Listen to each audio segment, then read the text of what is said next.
नमो भगवते वासुदेवाय। दशम स्कंद में निरोध लीला है। ईश्वर में मन को लय करना ही निरोध है। श्री कृष्ण को अपने हृदय में रखोगे या श्री कृष्ण के हृदय में बसोगे तो मन का निरोध होगा। मन का निरोध ही मुक्ति है। धरती पर दैत्यों का उपद्रव बढ़ गया, लोग दुखी हो गए, पाप बढ़ गया। धरती से यह सब सहा नहीं गया तो उसने ब्रह्मा जी की शरण ली। ब्रह्मादि देव ब्रह्मलोक में नारायण के पास आए और पुरुष सूक्त से प्रार्थना करने लगे, नाथ अब तो कृपा कीजिए, आप अवतार लीजिए। भगवान ने ब्रह्मा जी से कहा, कुछ ही समय में मैं वसुदेव देवकी के घर प्रकट होऊंगा। मेरी सेवा के लिए तुम सब देव भी अवतार लेना। ब्रह्मा ने आकाशवाणी सुनी और सभी देवों को आश्वस्त किया। इधर मथुरा में विवाह करने के लिए वसुदेव आए। वसुदेव देवकी का विवाह हुआ।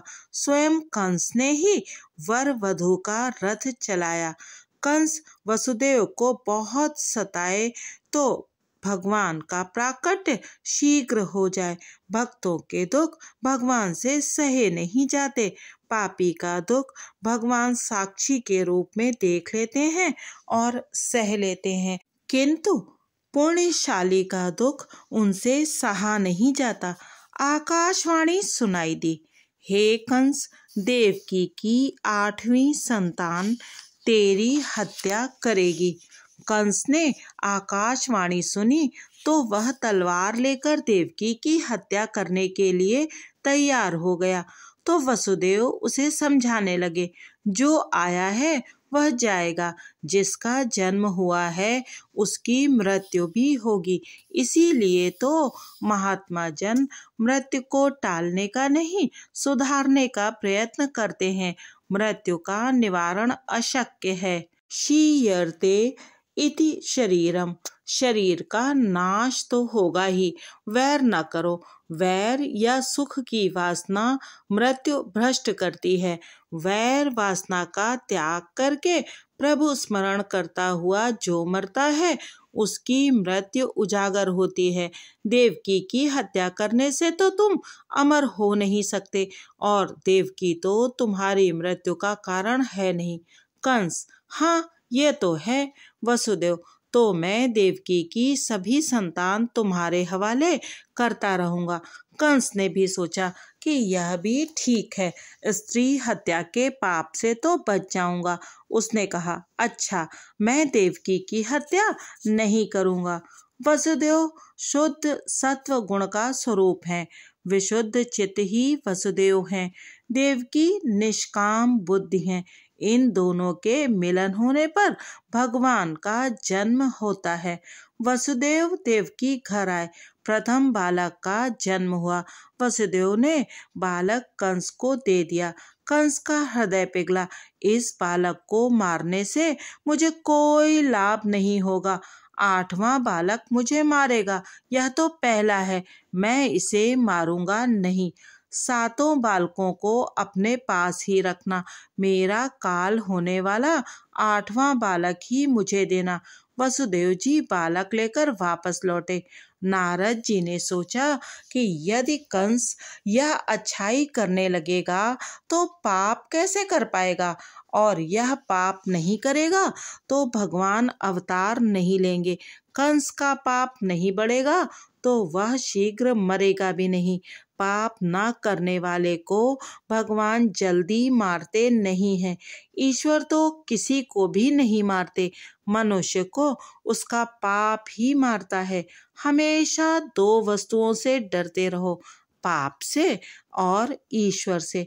नारद जी कंस के पास आए और कहा, कंस तू तो बहुत भोला है, देव तुम्हें मारने की सोच रहे हैं। वसुदेव के बालक को छोड़कर तुमने अच्छा नहीं किया। कोई भी 8वां बालक हो सकता है। यदि 8वें बालक को पहला माना जाए तो वह बालक 8वां माना जाएगा। कंस, तो क्या मैं सभी बालकों की हत्या करता रहूं? नारद जी ने सोचा कि यदि मैं सम्मति दूंगा तो मुझे भी बाल हत्या का पाप लग ही जाएगा। दूसरों को पाप की प्रेरणा देने वाला भी पापी होता है। नारद जी, राजन, मैं तो तुम्हें सावधान करने के लिए आया हूँ। तुम्हें जो ठीक लगे वह करते रहना। और वे नारायण नारायण बोलते हुए चले गए। नारद जी ने कंस के पाप को बढ़ाने के हेतु ही उसे उल्टा सीधा पढ़ा दिया। कंस ने वसुदेव देवकी को कारागार में बंद कर दिया। बिना अपराध ही बंधन में बंध गए। फिर भी उन्होंने मान लिया कि शायद ईश्वर को यही पसंद है। यह तो भगवान की कृपा ही है कि उनका नाम स्मरण करने के लिए एकांतवास मिला है। अतिशय दुख को भी प्रभु की कृपा ही समझनी चाहिए। कंस अभिमान है, वह जीव मात्र को बंद किए रहता है। सभी जीव इस संसार रूपी कारागृह में बंद हैं। हम सब बंदी हैं। जीव जब तक काम के अधीन है तब तक वह स्वतंत्र नहीं है। सभी बंदी ही हैं। वसुदेव देवकी कारावास में भी जागृत थे, जबकि हम तो सोए ही रहते हैं। हमारा जीव कारागृह के एकांत में जागृत होने की अपेक्षा सोया ही रहता है। संसार में जो जागृत रहता है वही भगवान को पा सकता है। जो जागत है वह पावत है, जो सोवत है वह खोवत है। जो भगवान के लिए जागता है उसे ही भगवान मिलते हैं। कबीर जी ने कहा है, सुखिया सब संसार है, खावे अरु सोवे। दुखिया दास कबीर है, जागे अरु रोवे। कबीर उनके लिए जागे और रोए सो उन्हें भगवान मिले। मीराबाई भी उनके लिए जागी और रोई सो उन्हें भी भगवान मिले। कंस ने देवकी की 6 संतानों की हत्या कर दी। माया का आश्रय लिए बिना भगवान अवतार नहीं ले सकते। शुद्ध ब्रह्म का अवतार हो नहीं सकता। यदि ईश्वर शुद्ध स्वरूप से आए तो जो भी उनका दर्शन पा सके उसका उद्धार हो जाए।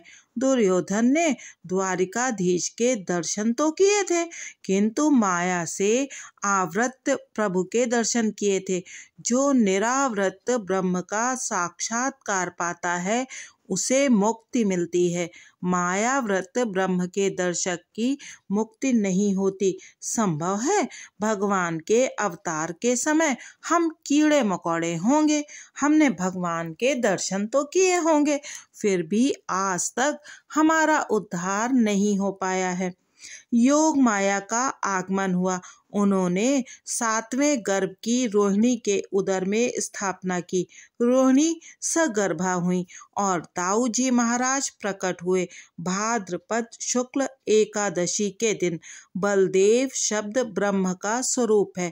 पहले शब्द ब्रह्म आता है और बाद में परम ब्रह्म। बलराम का आगमन होने पर परम ब्रह्म गोकुल में आते हैं। दाऊ जी ने आंखें खोली ही नहीं। जब तक मेरा कन्हैया नहीं आएगा मैं आंखें नहीं खोलूंगा। यशोदा जी पूर्णमासी से बलराम की नज़र उतारने की विनती करती हैं। पूर्णमासी कहती है कि यह तो किसी का ध्यान कर रहा है। इस बालक के कारण तेरे घर बाल कृष्ण पधारेंगे। यशोदा ने सभी को प्रसन्न किया। यश सभी को दोगे और अपयश अपने पास रखोगे तो कृष्ण प्रसन्न होंगे। जीव ऐसा तो दुष्ट है कि यश अपने पास रखता है और अपयश दूसरों के सिर मढ़ देता है। यशोदा, यशः ददाति इति यशोदा। जो दूसरों को यश देती है वह यशोदा है। नंद, जो सभी को आनंद देता है वही नंद है। विचार, वाणी, वर्तन, सदाचार से जो अन्य को आनंद देता है उसी के घर भगवान पधारते हैं। जो सभी को आनंद देता है उसी को परमानंद मिलता है। नंद बाबा ने सभी को आनंद दिया, सो उनके घर परमानंद प्रभु आ गए। सभी गोपाल शांडिल्य ऋषि के पास आए। महाराज, कुछ ऐसा कीजिए कि नंद जी के घर पुत्र का जन्म हो। शांडिल्य जी के कहने पर सभी एकादशी व्रत करने लगे। एकादशी महाव्रत है।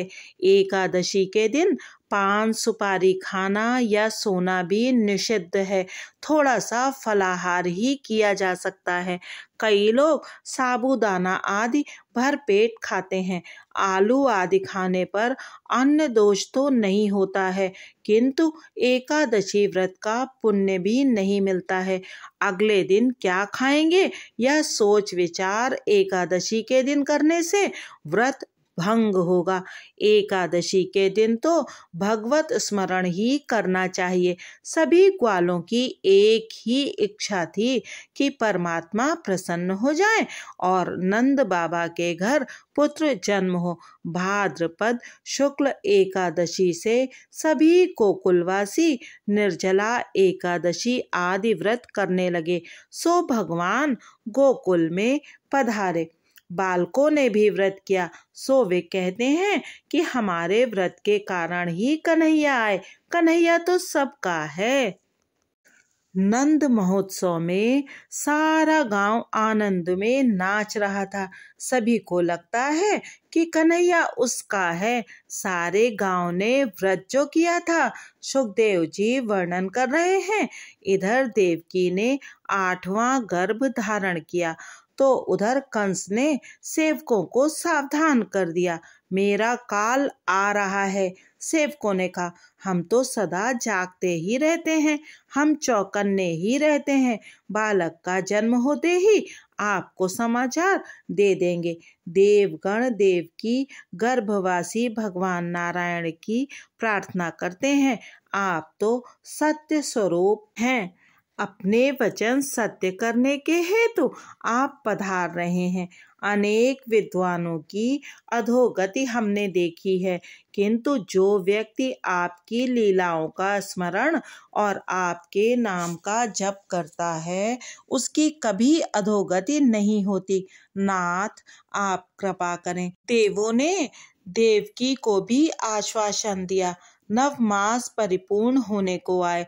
मन, बुद्धि, पंच प्राण आदि की शुद्धि हुई। इन सब की शुद्धि होने पर परमात्मा के दर्शन की आतुरता बढ़ती जाती है।